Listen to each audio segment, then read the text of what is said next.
Hello friends, सभी बड़ों को और छोटों को प्यार से राधे राधे। तीज त्योहार भक्ति चैनल पर आप सभी का स्वागत है।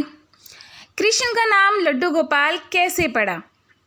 भगवान श्री कृष्ण के कई नाम हैं, श्याम, मोहन, बंसीधर, कान्हा और न जाने कितने, लेकिन इनमें से एक प्रसिद्ध नाम है लड्डू गोपाल।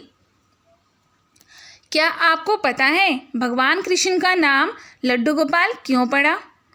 ब्रज भूमि में बहुत समय पहले श्री कृष्ण के परम भक्त रहते थे कुंभन दास जी। उनका एक पुत्र था रघुनंदन। कुंभन दास के पास बांसुरी बजाते हुए श्री कृष्ण जी का एक विग्रह था। वे हर समय प्रभु भक्ति में लीन रहते और पूरे नियम से श्री कृष्ण की सेवा करते।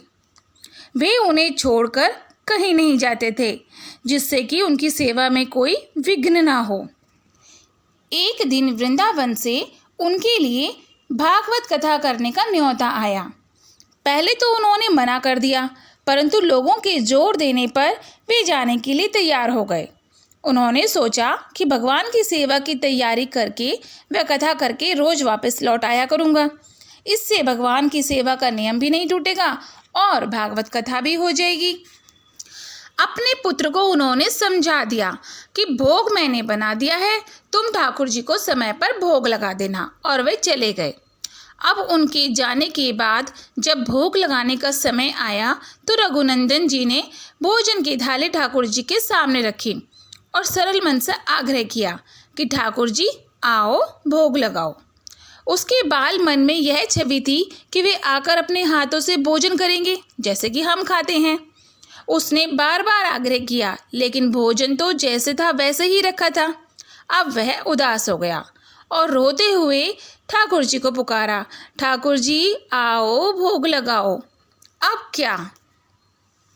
ठाकुर जी ने बालक का रूप ग्रहण किया और भोजन करने बैठ गए, और रघुनंदन जी भी प्रसन्न हो गया। रात को कुंभन दास जी लौटे और लौटकर उन्होंने पूछा कि भोग लगाया था बेटा?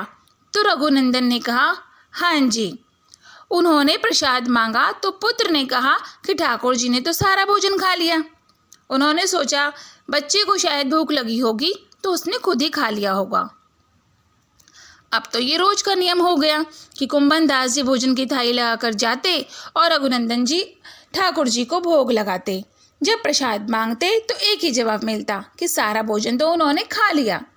कुंभन दास जी को अब लगने लगा कि पुत्र झूठ बोलने लगा है, लेकिन क्यों?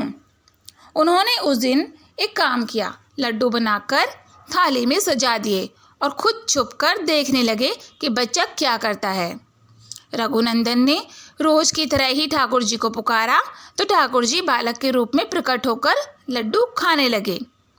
यह देखकर कुंभन दास जी दौड़ते हुए आए और प्रभु के चरणों में गिरकर विनती करने लगे। उस समय ठाकुर जी के एक हाथ में लड्डू और दूसरे हाथ का लड्डू मुख में जाने को ही था कि वे जड़ हो गए।